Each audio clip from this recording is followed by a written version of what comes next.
Welcome to Rajdhani Special News.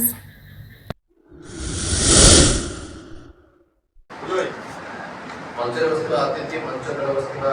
पुरातन सुजन निर्दिष्ट भाव पांचटी प्रस्ताव विषय कहया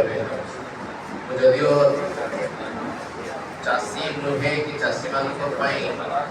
चाष करूना चाषी मान विगत वर्ष बहुत किसी कार्य पूर्ण ढंग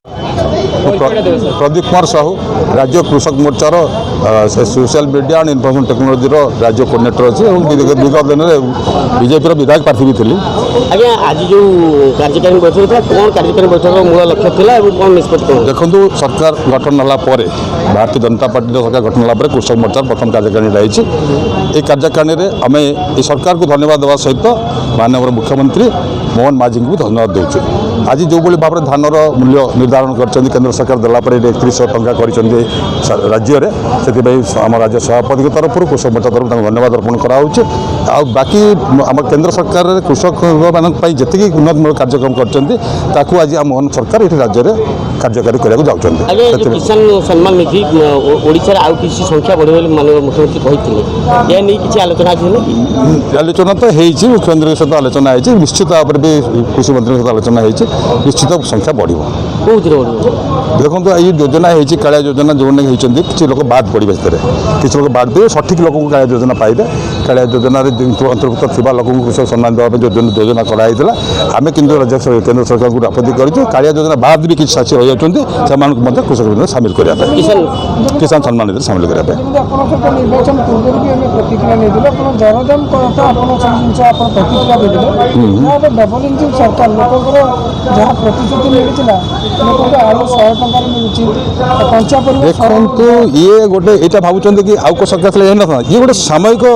गोटे क्राइसिस है मैंने परमानेंट जिन नुह एमती सरकार कौन सरकार आसो जीव कथा नहीं कि ये सरकार में ये जो आलू समस्या है ये देखो आगामी दिन में स्थायी समस्या समाधान हम ये भावतु ये समस्या आज पश्चिमबंग में आलू आसबार रहस्य कारण आप जानते कि आम जब आलूटा को आम अलग जगह आनीपर प्रमाण कर आनीपरू आलू जो चाषी सफिसीयंट आसला आलू रेट भी समाधान हो आज क्राइसिस है आज सामयिक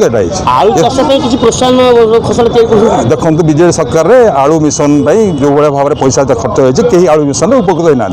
आम सरकार आलू मिशन परिवर्तन केवल ना लोक ना लोक गोटे योजना भल योजना जब जन कर बंद कर कारण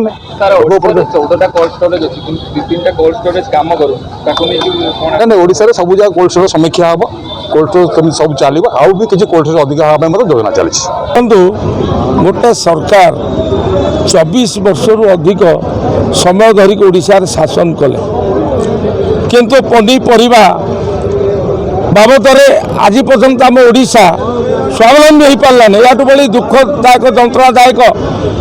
घटना किसी थी न पारे आम सरकार आसी 2 मास पूरी नहीं किंतु आम सरकार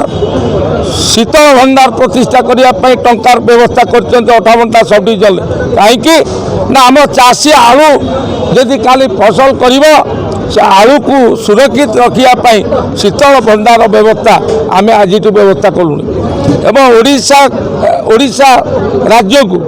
समस्त क्षेत्र में पनीपरिया आलू पियाज रसुण अदा सबु क्षेत्र में स्वावलम्बी आम करने